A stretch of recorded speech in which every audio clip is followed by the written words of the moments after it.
Hello, வாங்க. நான் கொத்தமல்லி சட்னி பண்ண போகிறேன். அதுக்கு நாட்டு கொத்தமல்லி 2 கட்டு வாங்கியிருக்கேன். இதை எப்படி பண்ணுறதுன்னு மசாலா எல்லாம் காட்டுறேங்க. ஒரு 10 பச்சை மிளகாய் வச்சுருக்கேன். கொஞ்சம் புளி வச்சுருக்கேன். எலுமிச்சம்பழம் சைஸுக்கு புளி வச்சுருக்கேன். இதுக்கு தேங்காய், பூண்டு, ஒரு 10 பச்சை மிளகாய் வச்சுருக்கேங்க. 1 டேபிள் ஸ்பூன் உளுந்து, 1 டேபிள் ஸ்பூன் கடலைப்பருப்பு, இதெல்லாம் வச்சுருக்கேங்க. இது எப்படி அரைக்கிறதுன்னு பார்க்கலாங்க.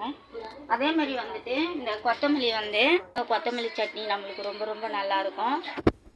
போட்டால் தான் நல்லாயிருக்கும். இதை மாதிரி இந்த காம்பை மட்டும் எடுத்துருங்க. மீதி எல்லா காம்பையுமே போடுங்க.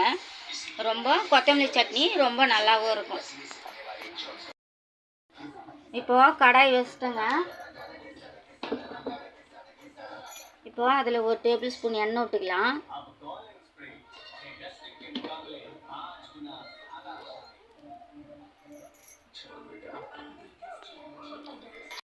காஞ்சிடுது. இப்போ இந்த உளுத்தம் பருப்பையும் கடல் பருப்பையும் கொஞ்சம் லைட்டாக வறுத்து எடுத்துக்கலாங்க.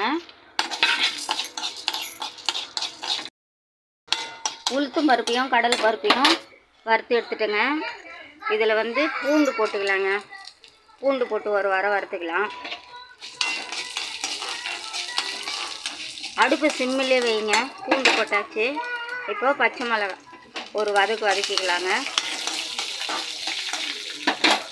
இப்போது புளி, இந்த புளியும் நம்ம வதக்கி எடுத்துக்கலாங்க. எலுமிச்சம்பழம் சைஸ் புளி எடுத்துங்க. இப்போது இந்த தேங்காயும் இதில் ஒரு கொட்டு ஊற்றி வதக்கலாங்க.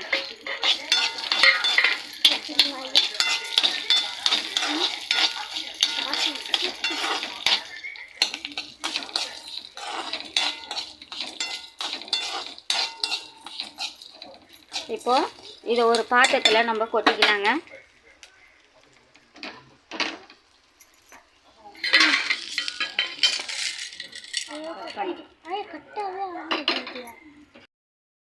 இப்போது இந்த கொத்தமல்லியை சும்மா லைட்டாக எண்ணெயெலாம் ஊற்ற வேணாங்க. சும்மா லைட்டாக சூடு கட்டினா போதும். நம்ம பச்சை கூட போட்டு அரைக்கலாங்க. கொத்தமல்லியை ரொம்ப ரொம்ப நம்மளுக்கு உடம்புக்கு நல்லது. இப்போது கொஞ்சம் சூடு காட்டிக்கலாங்க.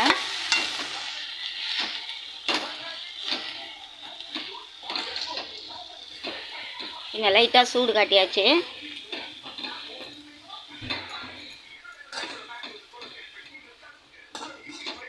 அவ்வளோதாங்க, சூடு காட்டியாச்சு. இதை ஆஃப் பண்ணிக்கலாங்க. அடுப்பு ஆஃப் பண்ணிக்கலாங்க.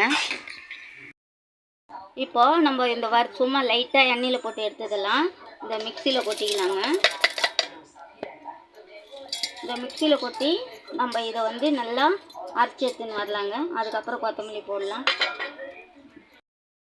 இப்போது இந்த புளி, தேங்காய், பச்சை மிளகாய், பூண்டு இதெல்லாம் நம்ம மிக்சியில் போட்டு அரைச்சிருக்கோங்க. இப்போ இந்த கொத்தமல்லியை இந்த மிக்சிலேயே போட்டுக்கலாங்க. மிக்சியில் போட்டு அரைக்கணும்.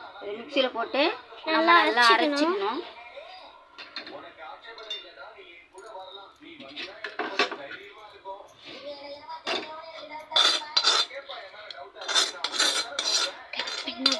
கட் பண்ணி இப்போ இந்த கொத்தமல்லி கூட நம்ம கல் உப்பும் போட்டுக்கலாங்க. லைட்டாக போட்டுக்கலாம். போட்டு இதை நான் அரைச்சின்னு வரேங்க. 10 பச்சை மிளகாய் வச்சுருக்கேங்க. நீங்கள் இது சின்ன சைஸாக இருக்குது, அதனால நான் 10 வச்சுருக்கேன். பெரிய பச்சை மிளகாய் இருந்தாக்கா நீங்கள் ஒரு 5 வச்சுக்கோங்க. காரம் கரெக்டாக இருக்கும். நான் 2 கட்டு புதினா கொத்தமல்லி கோசம் நான் ஒரு எலுமிச்சம்பழம் சைஸுக்கு புளி வச்சுருக்கேங்க. நீங்கள் பார்த்து பண்ணிக்கோங்க. இப்போ இதுக்கு ஒரு தாளிப்பு கொடுக்கலாங்க. கடாய் வச்சுருக்கேன்.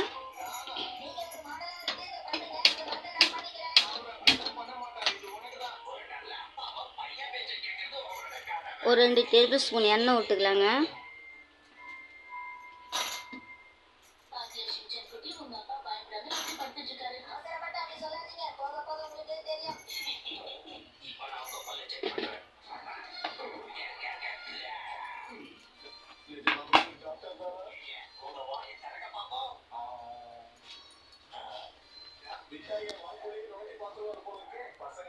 அதில் ஒரு டேபிள் ஸ்பூன் கடுகு போட்டுக்கலாம்.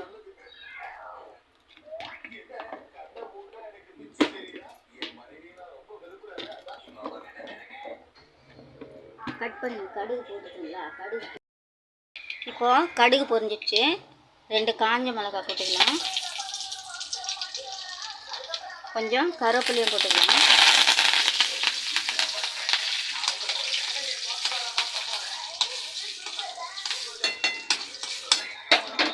இப்போது ஸ்டவ் ஆஃப் பண்ணிவிட்டு நம்ம அரைச்சி வச்சுருந்தோம் இல்லையா, காட்டுங்க இதே நம்ம ஊற்றிக்கலாம்.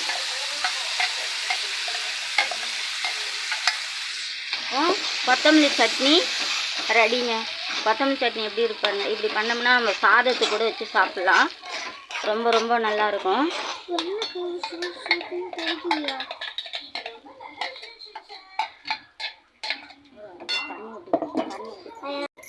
இப்போ நம்ம அரைச்சோம் இல்லைங்களா, அந்த மிக்ஸி இதில் கழுவி விட்டுக்கலாங்க.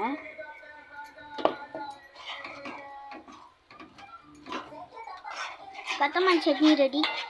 இப்போ கொத்தமல்லி சட்னி ரெடிங்க. கொத்தமல்லி சட்னி இப்படி பண்ணிவிட்டு இது சாதத்துக்கு, இட்லிக்கு, தோசைக்கு எல்லாத்துக்குமே நம்ம வச்சு சாப்பிட்லாங்க. அவ்வளோ நல்லா இருக்குங்க. லைக் பண்ணுங்கள், ஷேர் பண்ணுங்கள், கமெண்ட் பண்ணுங்கள், பெல் பட்டன் அழுத்துங்க. பாய்.